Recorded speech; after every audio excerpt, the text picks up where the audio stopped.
بہت سے لوگ یہ کہہ رہے ہیں کہ خامنہ ای صاحب کا انتقال ہو گیا. سوشل میڈیا کا دور ہے، جس کی جو بھی مرضی آتی ہے وہ کہہ دیتا ہے. ابھی آپ سوشل میڈیا پر جائیں، ابھی آپ کوئی بھی ویڈیو دیکھنے لگیں کہ صحیح خبر ابھی تک نہیں موصول ہوئی. تو جب تک صحیح خبر نہیں آ رہی ہے، جب تک ایسا کہنا درست نہیں ہے میری نظر میں. جن تک اگر پکی خبر آ گئی ہو تو وہ ان کا تو کہہ نہیں سکتے. اور اکثر لوگ زیادہ تر سوشل میڈیا پر اس چیز کو زیادہ وائرل کرتے ہیں جس چیز پر اکثریت ہوتی ہے. یعنی جس چیز پر زیادہ ویڈیو بنتی ہیں، جس چیز پر زیادہ بات ہوتی ہے، اسی پر لوگ بولنا شروع کر دیتے ہیں. تحقیق نہیں کرتے اور بول دیتے ہیں. تو میرے خیال سے اگر جب تک صحیح خبر نہیں مل رہی، جب تک خاموش رہیں، جب تک نہ بولیں. جب پتہ ہی نہیں ہے تو اس بارے میں بات نہیں کرنی. ہماری بات چل رہی تھی روزے دار کی اہمیت، روزے کی فضیلت پر. ٹھیک ہے، آج جو ہمارا ٹاپک ہے وہ روزے دار کے منہ سے جو خوشبو نکلتی ہے، حالانکہ عام انسان کو وہ بدبو لگ سکتی ہے، لیکن اللہ تعالیٰ کو وہ کتنی پسندیدہ ہے وہ آج آپ سنیے.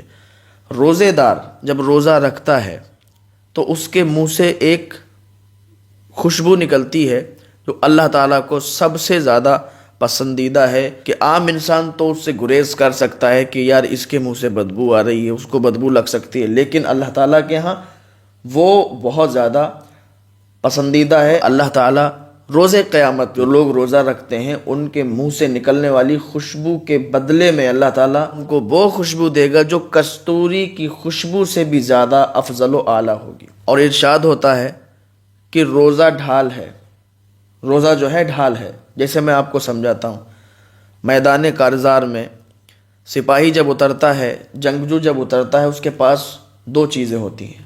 کیا ہوتی ہیں؟ دو چیزیں. کون کون سی؟ ایک تلوار ہوتی ہے، سیدھے ہاتھ میں وہ تلوار پکڑتا ہے، اور ایک ڈھال ہوتی ہے، الٹے ہاتھ میں وہ ڈھال پکڑتا ہے. اس پر جب وار ہوتا ہے تب وہ ڈھال آگے بڑھاتا ہے، اور جب وہ خود وار کرتا ہے تب کیا کرتا ہے؟ تلوار چلاتا ہے. تو دو چیزیں اس کے پاس ہوتی ہیں، یعنی ایک تو تلوار ہے اور دوسرا روکنے کے لیے ڈھال ہے. ٹھیک ہے، تو روزہ کیا ہے؟ ڈھال ہے.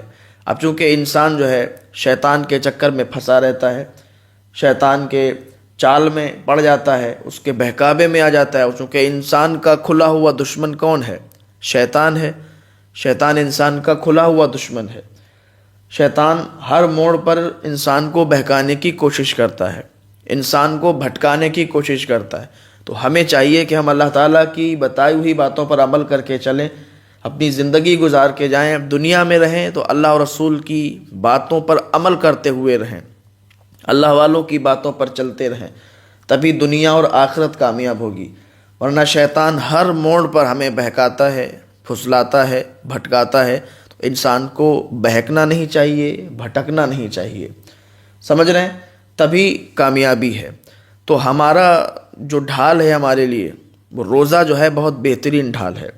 ایک تو ہمارے لیے روزہ بہت بہترین ڈھال ہے، اور دوسری چیز یہ ہے کہ روزہ گناہوں سے چھٹکارا دلاتا ہے. ایک طرف تو وہ شیطان کے حملوں سے محفوظ رہتا ہے روزہ دار، اور دوسری طرف روز قیامت نار جہنم سے بھی وہ اپنا بچاؤ کر سکے گا.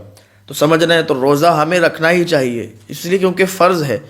جیسے حج فرض ہے، لیکن کب؟ جب آپ کے پاس مال ہو، جب مال و دولت ہے تو پھر بالکل حج آپ کو فرض ہے اور اس کو آپ ادا ہی کریں گے.